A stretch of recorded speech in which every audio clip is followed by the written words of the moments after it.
पाप मोचनी एकादशी का ऐसा रहस्य जो बहुत कम लोग जानते हैं। घने जंगल के बीचों बीच एक तपस्वी ऋषि कठोर तपस्या में लीन थे। उनका नाम था मेधावी ऋषि।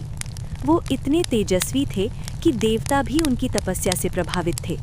लेकिन स्वर्ग में एक दिन चिंता छा गई। देवताओं को डर था कि यदि उनकी तपस्या और बढ़ गई तो वे अपार शक्तियां प्राप्त कर लेंगे।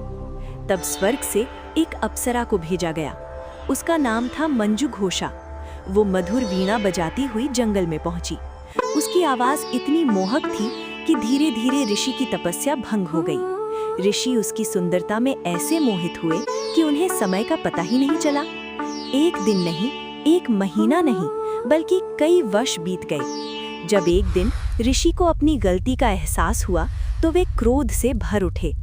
उन्होंने अप्सरा को शाप दिया, तुम पिशाचिनी बनकर भटकती रहोगी। डरी हुई मंजू घोषा रोने लगी और बोली, हे ऋषि, मुझसे भूल हो गई, मुझे मुक्ति का मार्ग बताइए। तब ऋषि का हृदय पिघल गया।